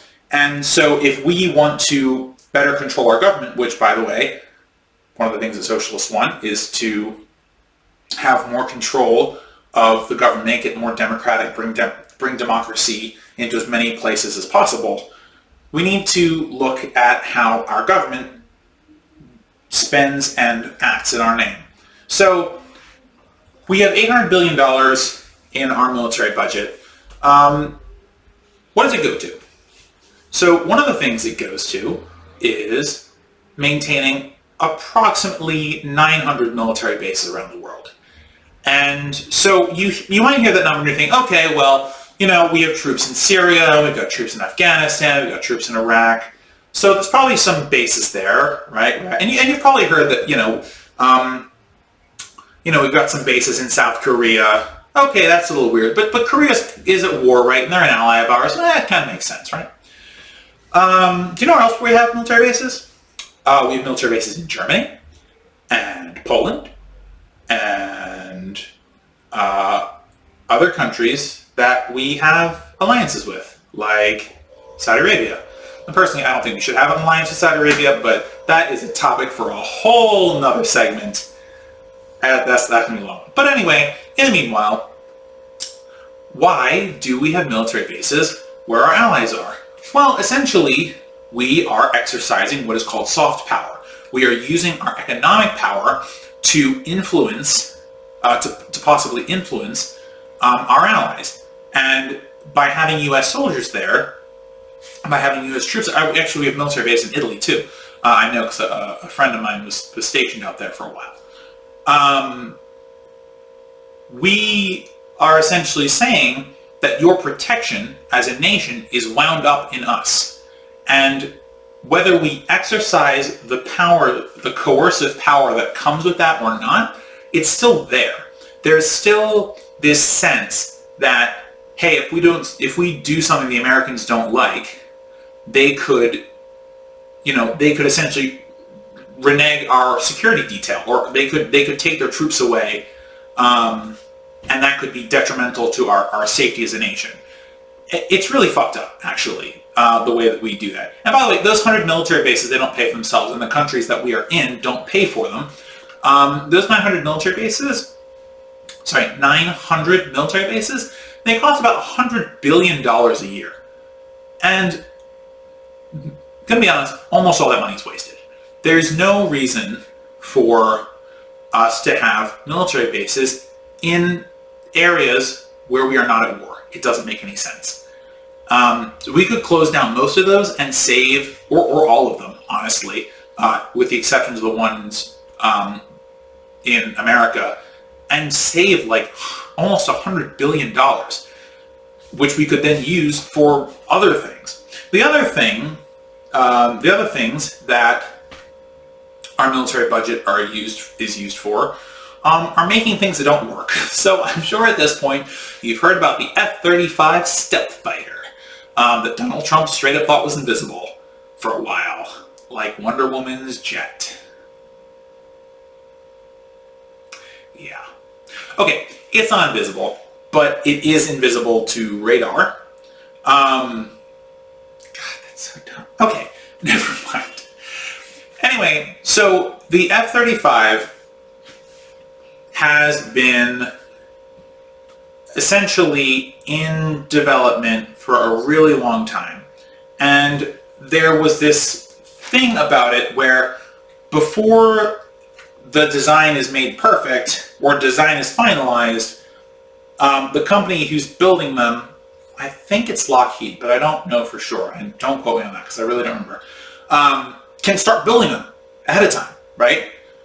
So essentially, we're spending all this money on building a plane that isn't finalized, and the design isn't finalized, and the design has things keep being added to it. So what happened was, over the years, we produced these jets, we kept testing them, they didn't work. For the longest time, the damn thing couldn't even fly, which, it's kind of important for a jet fighter to fly. It's kind of this whole thing. Okay, so for a while it couldn't even fly, and it was supposed to be originally a lightweight fighter. It was supposed to replace the current F-35s. It was supposed to be small and sleek and easy to maneuver, and pilots were going to love them. And actually, I heard some reporting that pilots do love them, but quite frankly, I don't think a few pilots should be determining what military policy are. Sorry. Not sorry, actually. But the truth is, this thing can barely fly. It's not lightweight. It costs an incredible amount of money, and it's essentially a failure. We're not going to be using them. We're not going to mass produce them because they are so damn expensive to use and make. So that's one of the other things that our military budget goes to. But also, a lot of what our military budget goes to is just bombing other countries. You may have heard during the Trump administration, we dropped what is known as the Moab, the mother of all bombs, on Afghanistan. And this essentially, the way this was described to me, and the way that I was able to, the way that I interacted, the way that I understand it is that this is essentially the largest non-nuclear weapon. So the largest, I guess, standard combustion weapon that's available. That was available to us at the time. We just dropped it on Afghanistan. And like, I don't even really understand why we did it. Quite frankly, I don't really understand why we're still in Iraq, Afghanistan, or Syria. There is literally no way we can win those wars. They are becoming, if they not already are, the new Vietnam. These wars will last forever, and it's just awful. But anyway, so the point is, and I didn't even get through all the things I want to talk about, and we are running out of time, but we dropped hundreds and hundreds of bombs every day for years. We've been doing this for years, just dropping bombs left and right on, like, you know, on suspected terrorists. And by the way, these bombs are hitting the wrong target 90% of the time, at least. And that was from an Obama era report. And it didn't get better after Obama either, because Trump loosened the rules of engagement. So we have essentially these presidents from both parties, both of which said that the campaign that they would get rid of the wars, dropping gazillions of bombs. And actually, literally during the Trump administration, we ran out of bombs at one point. Like, we just straight up ran out of bombs. So the truth is, that's a lot of what that military budget goes to as well. And I want to say one last thing. I'm not going to get to the AOMF, unfortunately. Maybe I'll tackle it in another episode. But the last thing I want to say right now about the military-industrial complex is, and about our military budget, is that there are military jobs in every state in the Union. It is politically disadvantageous to cut back on the military budget, because then you look like you're cutting jobs. And look, some of these jobs pay a lot of money. I'm not going to lie about that. But we shouldn't be spending so much of our economy, dedicating so much of our economy to the military, and we certainly shouldn't have military jobs in every state, such that there is no politically safe way to cut these jobs. There is so much more that we can do with the money that we are spending on the military-industrial complex, and it's time to find a way to do that, because the way we're going now, we're essentially a military with, you know, some social services side hustle. And our government is capable of doing much more than that. So, all right, and actually that's perfect timing, because that's our timer. So we are going to take a look at our bread. I've been touching a lot of things, so I'm going to wash my hands real quick. Actually, let's close out the whiteboard. Oh boy, okay. I'll crop that out. Okay, nope. Cropping this out too. Okay, let's wash our hands real quick.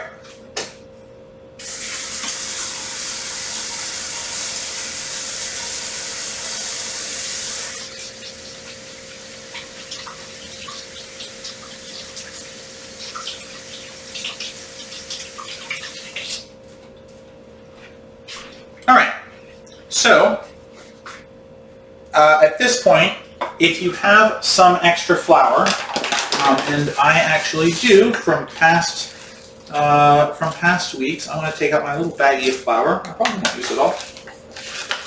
Well, let's just... Alright, so at this point our bread has risen.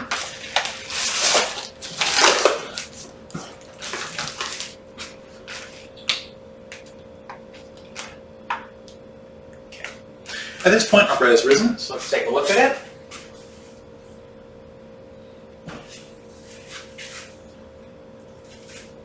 There you go. So our bread's risen, it's about doubled in size. So what we're going to do, so first thing I'm going to do is I'm going to take some of this, and just some of our spare flour, and just sprinkle it on the board. Keep this open, we're going to use more of this. Let's take our plastic off.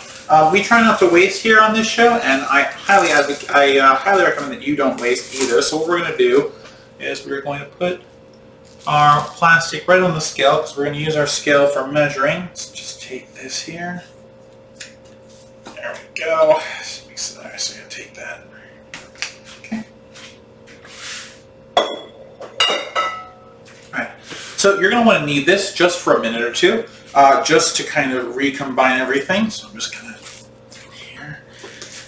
And also, you want to get some of the bubbles out. It's going to be harder to shape the bubbles in it. And don't worry, you're not going to inhibit its second rise. Benny, you're going to talk about politics for another hour while it rises? No, I'm not. So what's going to happen now, once I do this, is we're going to measure and we're going to cut. Now is a good time to take out a knife if you have one, or a pen scraper if you have one. Okay. So we're going to weigh, what's going to happen now is we're going to weigh the bread, cut it, and shape it. And once we do that, I'm going to give you instructions for what to do for the rest of your bread, and then this show will end. And we will resume next week. I will post a picture of the loaf of bread that I have made. I encourage all of you to do the exact same thing, to comment on, to share your pictures of it on Facebook with me. And then I will see you next week for making it, and hopefully by then it will be live. All right, so how much does this weigh? All right, so about 60. Actually, let's make this a little smaller. All right, come together for me. Come together for me. There you go. It's fine. It's not gonna. All right, if you have to knead it to get it back into kind of a ball shape, that's fine to do that. Clearly, mine wasn't sitting the way it normally does, so just kind of get it into a ball here. Let's put it back on our scale. All right, so about 60. So it's 59 and change. All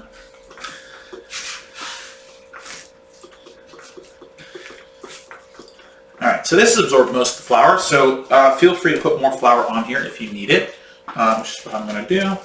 Take some more of this flour, sprinkle it in. All right. And then this is really not coming together for me, so I'm going to knead it for a little bit. But you've just weighed yours, so if your bread is doing better than mine, what you can do is you can cut it up. So mine weighed 59 and change. So you're going to want to make sure that your bread is divided into, we're going to do a 3 braid challah this week. I'll experiment with more braids as we do more episodes, but for this one we're just doing the basic, and actually next week we're probably just doing the basic then too. Alright, so this is coming together much more now. Alright, very good. Alright, we're going to bring it more or less into a top ball, but I'm not too worried about it because we are just going to cut it up. Let's use some flour to cover up this oil here. By the way, good way to kind of cover up the oil so you don't have extra oil on your breads. Just put some extra flour down.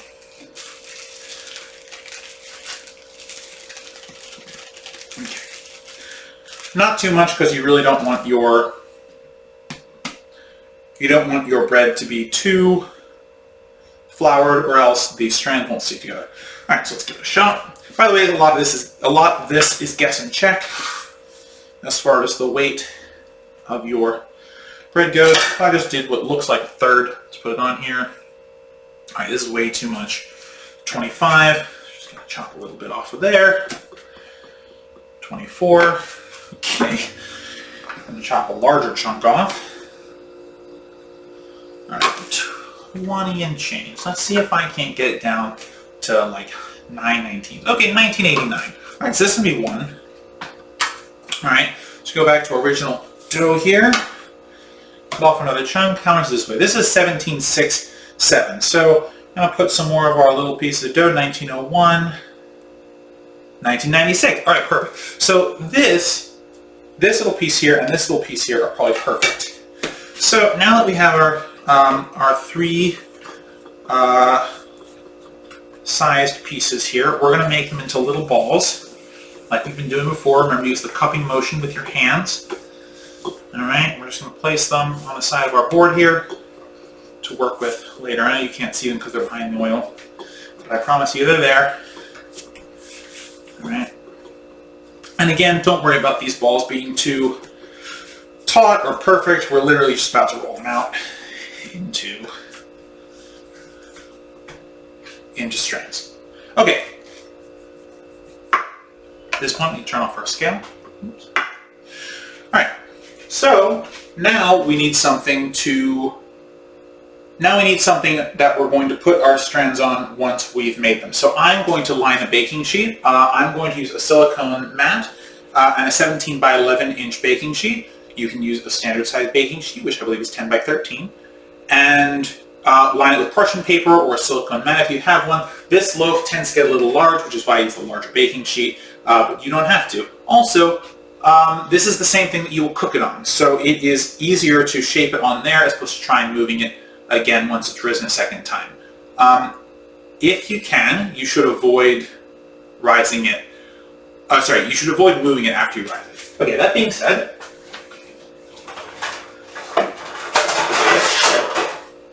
let's put our tray. Put our tray back here because I don't have a ton of room.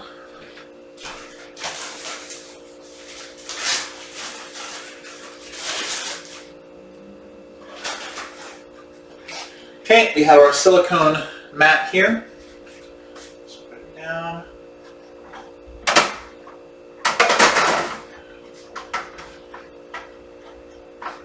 Perfect. All right, so we're going to take our first one. Take this out we got right here. And actually we can put this in the sink because we're done with it. Probably. Yeah, no, we're done.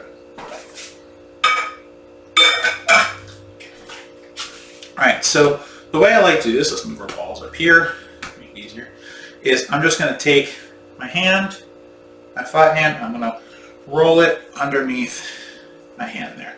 So you can see now we've created a little cylinder. I'm going to take both hands, I'm just going to front and back. And by the way, while I'm doing this, I don't know if you can tell, but I'm moving my hands out. So I'm doing a forward out, backwards out, and then starting over. Forwards out, backwards out. And that is how we're going to get a nice long log. So if your countertop has wheels, like mine does, and you need to hold it still, then assume the holding it still position, which I've done now.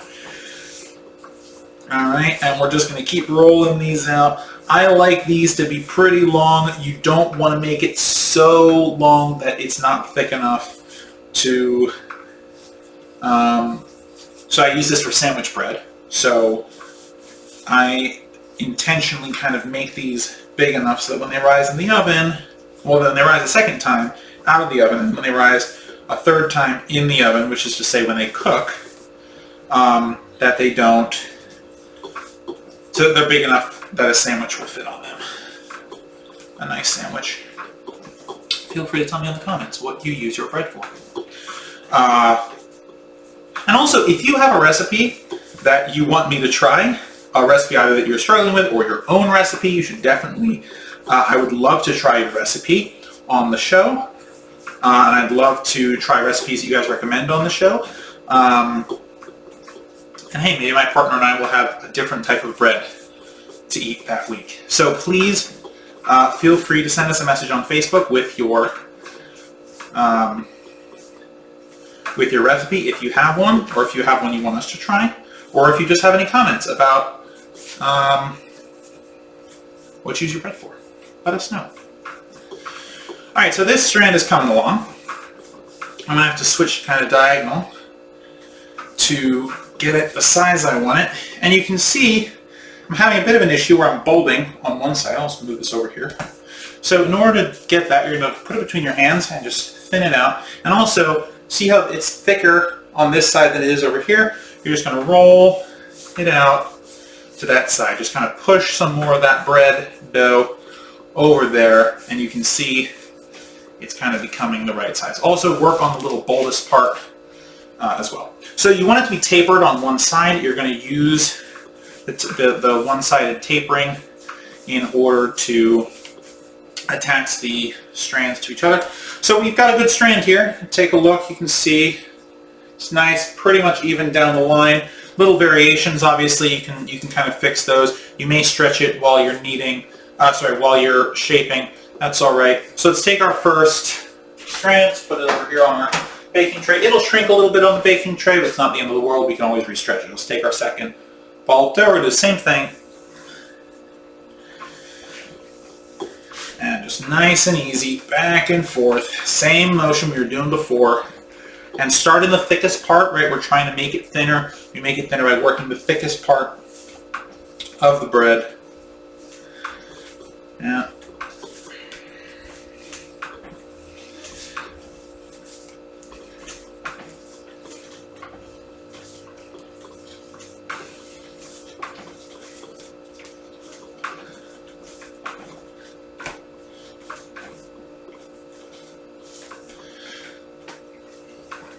And sometimes doing the back and forth motion isn't going to work. So again, if you need to, just take your hands and do that first motion we did over and over again.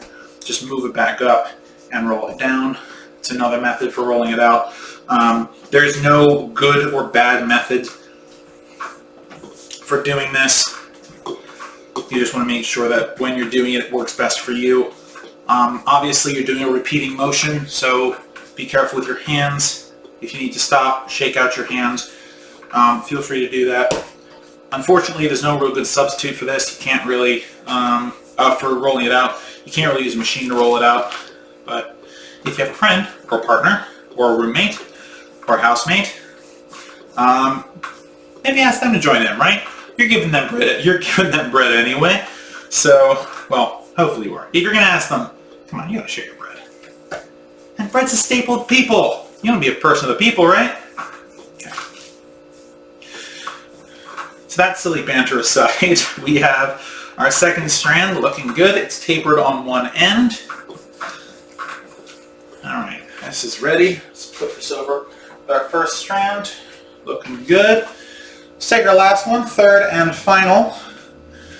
Guys, you are going to love it when we do like a 5-strand challah or a 5-braid challah. It's going to be great.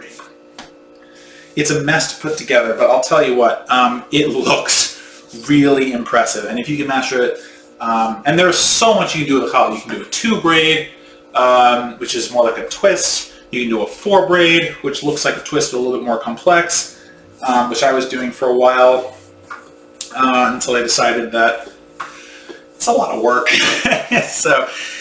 But you can do a 7-braid challah, you can do a 9-braid challah. The only thing I'll say about braiding challah is that you should be aware that the more braids you do, the wider your challah is more likely to be, and the less long it is going to be, and it probably won't rise as much, right? Because all the strands are nice and tight together, and they're working against each other to stop each other from moving.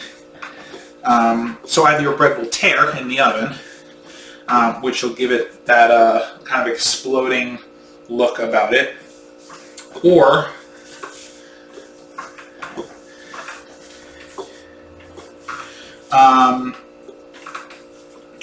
it just won't rise, which is fine. There are plenty of sandwiches that enjoy being on a long piece of bread, but there are plenty of ways to eat bread if the bread is long and not tall.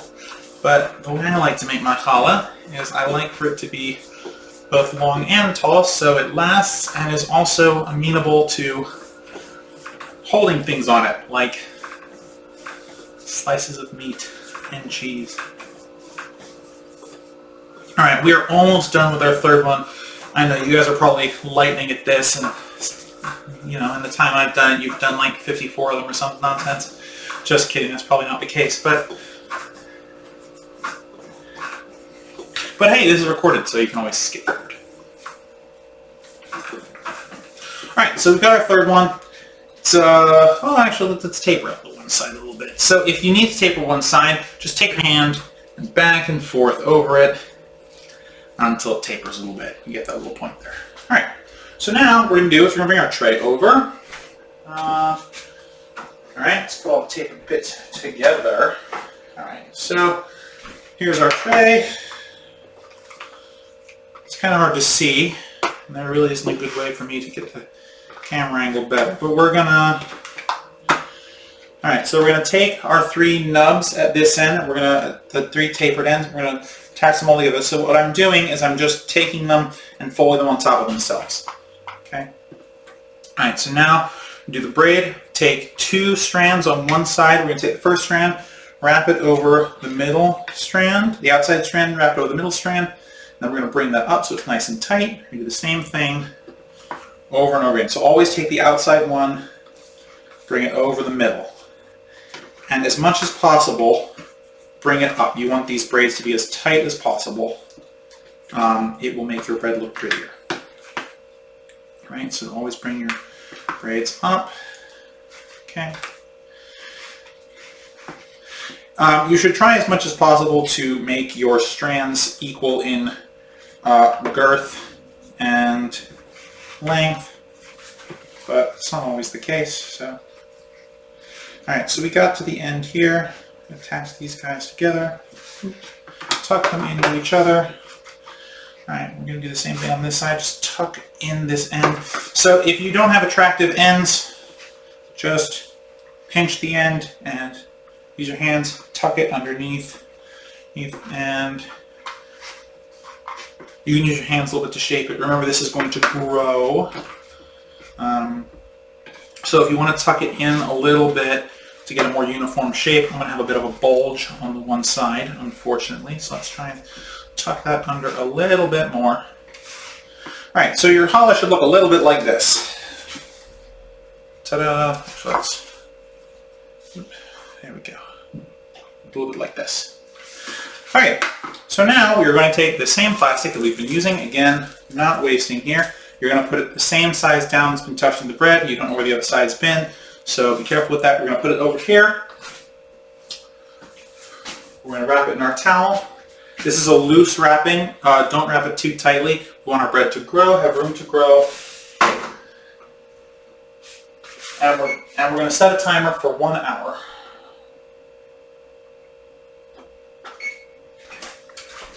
So, at this point, the show is over, but before I go, I'm going to tell you what to do with this bread. So, just like you've seen, we're going to let this bread rise for 1 hour. After we do that, you're going to set your oven to 350 degrees Fahrenheit. While you're doing that, you're going to take your last egg, or your egg white if you want, and you're going to beat it, and using a spoon, a paintbrush, or even your hands if you have to, you're going to cover your bread in a thin layer of egg. This will allow for it to get that beautiful golden brown color that you like. The yolk really helps with that. Your bread may be a little pale if you use egg whites, so I really recommend using the full egg. Afterwards, you're not going to use the full egg for that. Afterwards, you can mix it with the egg white and microwave it, eat it. It's delicious. Throw some spices in there. Give it to your dog. Who cares? You can do whatever you can do with it what you want. It's still perfectly edible even after being used to make your bread. Once your bread is painted and your oven is ready at 300 degrees, you're going to set a timer for 35 minutes. Once you do that, you're going to put your bread in the oven and set a second timer for 17 minutes. At 17 minutes, you're going to rotate your bread around just so it cooks evenly on both sides. And you'll know it's done one of two ways. One, and this is how I do it, I'm going to use a thermometer to poke inside the bread.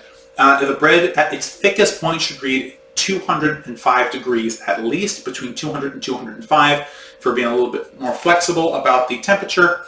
And but if you don't have a thermometer, that's okay. The other way to know that it's done is to turn the bread over on its back, so it's you can see the braid's underneath, and give it a wrap on it with your fingers, with your knuckles. If it sounds like it is hollow, it is most likely done.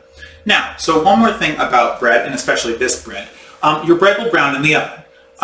Your bread may get a little browner than you're comfortable with. It's okay. Let your bread get a little brown. It's not going to hurt it. And you would rather have bread that's baked all the way through that's a little darker than you see on Instagram or what have you, than having bread that's undercooked and can't be eaten. So with that, I leave you. Please leave your please send us pictures of your bread in the comments below on YouTube and Facebook. And We will see you next week, hopefully live, for Let Them Eat Bread's second episode. Take care, everybody.